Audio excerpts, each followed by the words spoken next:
Hey everyone, it's Ben from the Real Talk with Ben podcast here, and I'm excited for another episode. It's the first episode from Hungary. I am super excited, and it's kind of crazy to think that I've come all the way to Hungary to be a missionary, and it's still kind of surreal. I when I was preparing for this episode of the podcast, I really didn't know what I was going to talk about. To be honest, I think what I wanted to do is kind of reflect on what it's been like since I've been here. Obviously, I've been here. You're obviously listening to this on Tuesday, so and I'm recording this the night before, so it's been a few days since I've arrived here, and so so I thought I would just take this time to just talk a little bit about what it's been like, what travel was like, as well as just what am I expecting? What have I seen since I've been here? And then next episode, I don't know what I'll talk about. I'll probably figure that out. I could record 2 in one day. I don't know yet. So still thinking that one through. But yeah, so where do I begin? Yes, I will talk about kind of my flight over. So it was kind of crazy, actually. I had some issues. I won't go into detail, but basically, I was a little worried before I even got on my flight in Columbus, where I flew out of, just because there were some different things going on with what I needed or certain things like that. So, so I was super nervous actually to kind of get on my flight, and it wasn't just that I wasn't nervous that I wouldn't make it. I was just, a lot of things go through my head, and if any of you know me, you know that I tend to think about a lot of things, and sometimes that gets the best of me. And in this case, that's kind of what happened. Kind of just was like, all right, Lord, I'm giving it up to you. So what was really cool was just, and I guess I should back up, but before that, I was able to spend some time with my family traveling over. My dad, my mom, and my brother, and then most importantly, my grandma got to make it coming over to the airport. And so I guess before I even really jump into anything else, I think being here for the last, almost week now has opened my eyes to, I guess, realizing how valuable family is. Even as far away as I am. I think it's interesting because I think sometimes we have a tendency, when you have such a great family and a family that cares for you and loves for you, one, you forget the sacrifices that they make, and you forget the, I guess the love and the meaning of what family is. And I guess I can really say from the bottom of my heart, I thank you, Mom and Dad. I know you're going to listen to this. I really do thank you. People don't realize that when you go into this missionary journey, and when you're getting ready to leave and uproot kind of your life, and you move on to a new place, not necessarily a new life, but a new place. And it can be hard sometimes. It can be a challenge to adjust to. And even in the process of, raising support and making sure you have the right things ready, there's a lot of uncertainty with your family, with yourself. And I'm not going to sit here and lie to you all that I didn't feel those things. But like, my family was my rock, and my family was my foundation through all of this. I can just think of the many nights that, we would have conversations about what was going to be like, or things we had to get done. And this was all the way back in September, when we had no idea what we were doing. I mean, I had no idea what I was doing. I was still trying to figure this all out. And, I guess the reason why I talk about this, and I know I'm kind of going off the rail here, but because I think before I even talk about anything that's going on here or anything in the next, 20 episodes that I'll have, I want to make sure you all realize the foundation that comes with doing ministry. And for me, it's been my family, and it's been the love they've showed to me, the compassion when I get frustrated or I get upset. And that's what's been so cool about this whole process. Even before I get on the plane and I'm sitting there, and my dad's helped me get checked in, and my family's sitting there, and my family is waiting for me. My family is staying there together. We're staying there as a family. Just thinking, I guess. I think we were all thinking different things. And I was told by a missionary friend that had went out to the field. He told me that the hardest thing is not being away from your family. It's not necessarily leaving your family, even though those are big things. It's the last hug to your family. And I can tell you that hugging my parents one more time, and my brother and my grandma, it hits you. That's, I've been getting asked this question. I've talked about this on the podcast the last few episodes. I've been asked this question over and over again. What do you feel right now? Do you feel it's real? And that was when it hit me, that this would be the last time in a while. I mean, my dad's coming in the summer, but it'd be the last time in a while for most of my family. And someone, and I know you might be thinking, sitting there like Ben, but you said you're good and you're ready, and you're only going to be gone for like a year. But yeah, you're right. But you got to remember, as much as I love traveling, as much as I love coming to Hungary, as much as I love doing ministry, as I love being in college and traveling, I'm a homebody. My family's been through a lot, and that was, when I shared my testimony, my family's been through a lot, and I learned how to love my family and want to be with my family. And so there is those hard things, and I'm not going to sit here and lie to you. I don't want this to be a pity party for me, but I also don't want this to be like, oh, Ben's life is great, when we all struggle with certain things. And being on this mission field already in the, 8 days I've been here, or, not 8 days, sorry, 5-6 days I've been here, you start realizing that, there are times when you're going to miss your family, and that's okay. I feel like sometimes I worry that that's not okay, but I also, with that, we'll talk about this in a bit, is that, but I need to do life, and I need to keep moving forward. And that's a big thing for me, is to keep moving forward. Yeah. So, I know that was kind of a long start, and I didn't even get to talk about the flights yet. That was just because that just kind of came to my mind. But yeah, the flights went really well. As soon as everything got through, went through, and got on my first flight, and it was great. Actually, my first flight, I was in this economy plus, which I had bigger seats, which I thought was kind of funny. I didn't sign up for it, but I'll take it. And as many as you know, and I've talked about this on my brothers and I's podcast, I've talked about on my podcast, I don't like flying because I don't really usually fit in the seats. So I got to my second flight, and this was a long flight, and I'm thinking, oh great, here we go. We're in the flight. I get in the plane, and I had previously, and to give a little backstory, I had went and switched my seats because I saw that there was a seat next to me open, but someone purchased the third seat in my row, and I was thinking, all right, I have literally at least a little bit of leg room as long as someone purchases.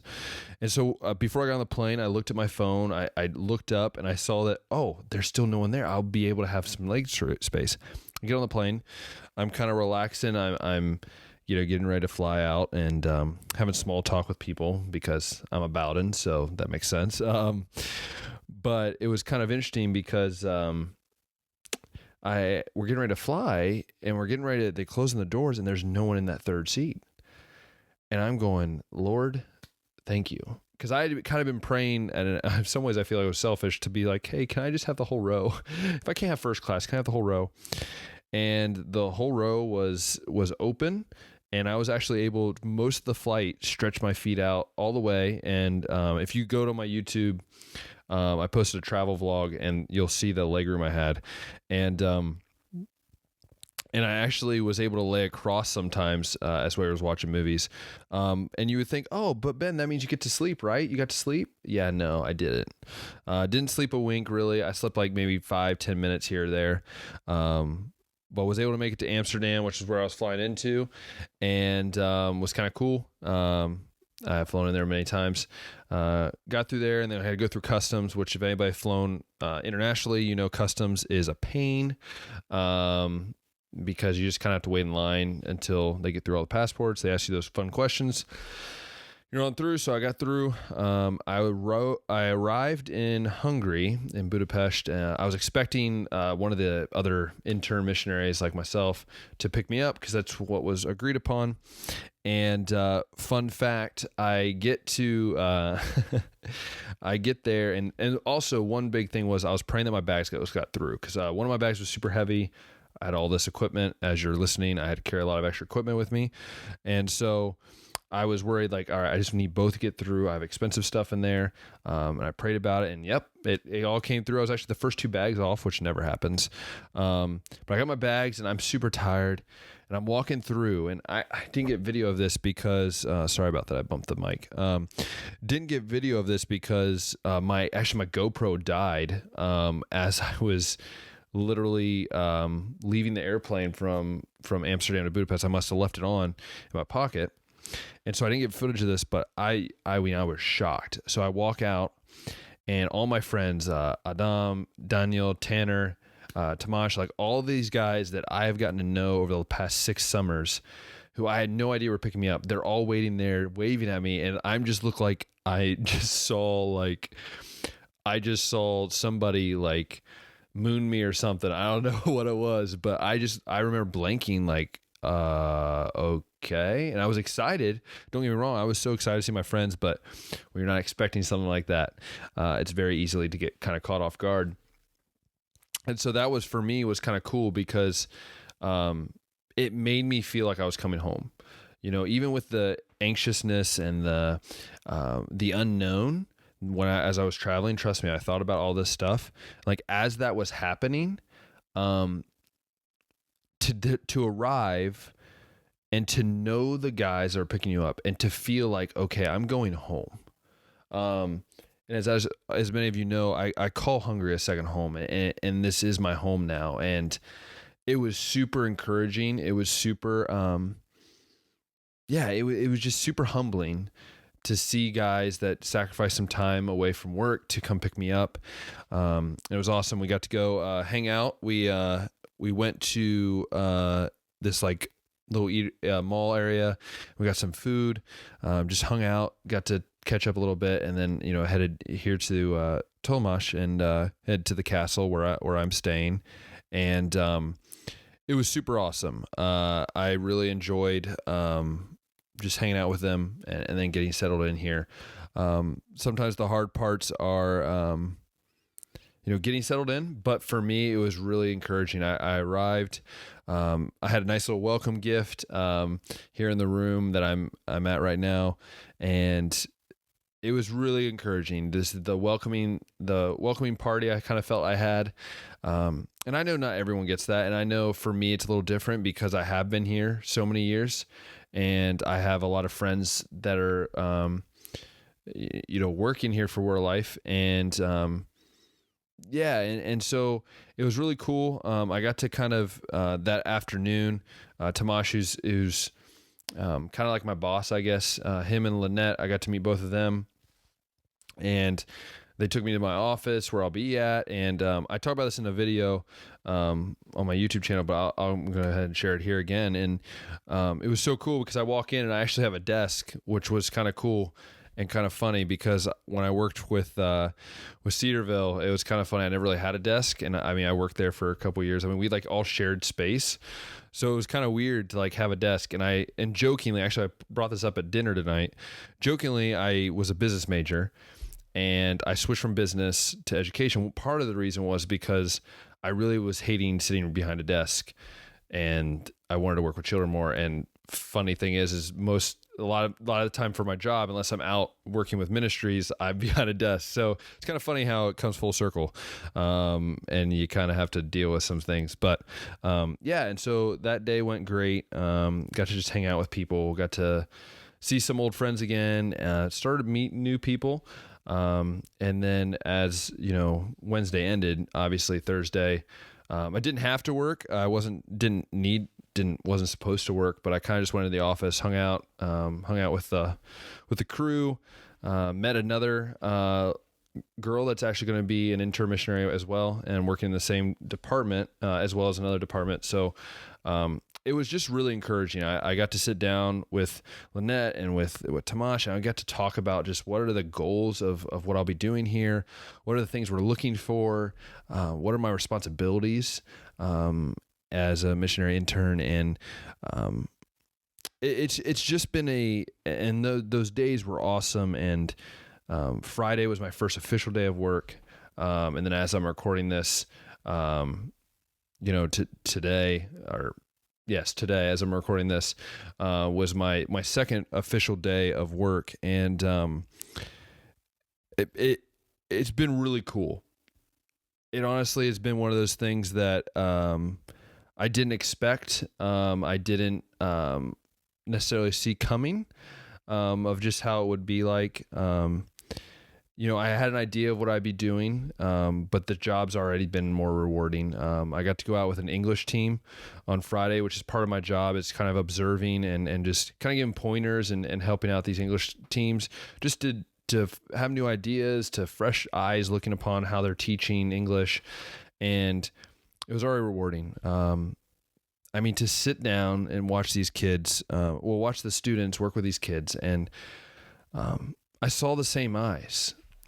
So many times as a teacher, I always thought like, you always get told every kid's different, and it's true.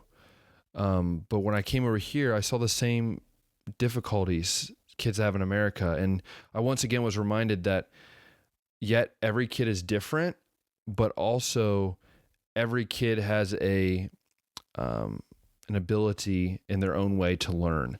And that's something that I think I really want to stress to anybody that goes into ministry or anybody that is going to a mission trip, is like, don't just count out a kid because they look different or they might act different. The one thing that's interesting here is you might look at a kid and the kid you might think doesn't speak any English. The fun fact is a lot of times they do speak English. If they don't speak English, they at least understand it, but they just don't want to talk because either they're afraid or they're nervous or they just think it's funny to see you kind of try to guess. But and so that was really encouraging. Just these first two kind of days of full working is just feeling out the lay of the land, and I love living here. I love, it's been kind of cool these last few days. Slowly starting to get to know the Bible school students. Obviously, I don't know a lot of them yet. Been slowly trying to get to know them because I am a part of their life, maybe not directly, but I'm still going to be around them. And if you saw my last YouTube video, I did a kind of a tour of where I'm living. I have my balcony, and all these other things are really cool. And some people might say those are perks. And maybe they're right. Maybe they are perks, but for me, it's simple. It's I'm here because God wants me here, and I'm here to serve Christ. So whatever comes with it is just a blessing from God, and this place is a blessing. This place is a place that has brought me so much joy over the years, over the last 6 years. Like, still crazy to think about. Over the last 6 years, I've been coming here, and to now kind of seeing what this next year is going to be. And obviously there's a lot of unknowns still. Obviously there's a lot of things I don't know. There's a lot of things that I will never know until it happens. But to see these next 6 years and to see what might happen and see the possibilities and the people I'm going to be around, it brings me joy to see once again the full circle effect. As many of you know, that reason I started coming to Hungary is because of my father. And I know, Dad, you're probably listening, and I know this might be a little tough for you sometimes to swallow the pill that you're not where I'm at now, because that was your dream. But it's like you told me that you're realizing that maybe part of what God wanted you to do was to come here and to encourage me to come. And I always tell people, without my dad and without Lotzi for sharing at my church, and then for Dad to going, I wouldn't be here. I would never met some of my friends that I have here. I wouldn't love missions as much if it wasn't for my dad. And so, yeah, these first few days have been amazing. These first few days have been absolutely encouraging. These first few days have been definitely interesting and tiring at times. This next week is kind of busy, with staff meetings, and I have to get my immigration stuff done. Like, there's a lot of different things that are going to happen, but at the same time, it's kind of weird. It's like you're busy, but there's time just to relax and to feel what God is doing and to talk with people and to minister around people. And it's super, super cool. And so I guess what I'm super excited about is just being able to start this process, being able to grow by doing something I love. And it's one, working with kids, but it's also sharing the gospel. And I saw it very firsthand in the town we were at with the English team, to see that people from all walks, people from different countries, from Canada, from Brazil, from America, from Hungary, from Brazil, and everyone together, coming together to not just teach English, but to teach and share the love of Christ among the people of Hungary. I mean, how many places do you get to see that? It reminds me that God is the same God no matter where you go on this earth. He is the same God no matter what. That's super, super cool. And I'm super excited just to see how God uses me in this small part of the world, but hopefully reach hundreds of people, hundreds of kids with Christ. And so I first want to just say, to anybody wondering, are you going to change? Is something going to happen? Do you know what's going to happen? I'm like, I don't know what's going to happen. I don't know what's going to happen. And will I change? I hope so. If I don't change, it's probably because I'm not listening to the God I love and the God I serve. So, but one thing is, I know I wanted to talk about some of the things that I'm looking forward to, and some of the things that I'm excited about. And so, as I wrap up this episode, I'm going to talk about that more next episode, just because I'll have more time to talk. And so, I guess my prayer that I have for you is that as you watch this, you'll be encouraged to know that whatever you have been for me, whether that's someone that's just been praying for me or encouraging me, or even financially supporting me, that that you're making an impact. Because, like I said on my YouTube video, I've said on here, like, my goal of this podcast, my goal of my videos, of my photos, is, there's a reason why I call it the Bowden experience, is because I want you to be able to be immersed in what God is doing in the lives of those in Hungary, and what God is doing in my life. Because, yes, I could write many newsletters. Yes, I could take pictures. And even, yes, I could take video, but what makes video and audio and pictures and words all work together is because each part is a different part of showing the picture of God's glory. And I think that is what's so, so amazing. And so I ask you to pray that I might be able to do what God has asked, that I might be able to witness to people, that I might be able to share the gospel without hesitation. And that when I become fearful, I go to the Bible. When I become nervous, I go to the Bible. When I become anxious, I go to the Bible. That every moment of the day, when I need just that reminder, I go to the Bible.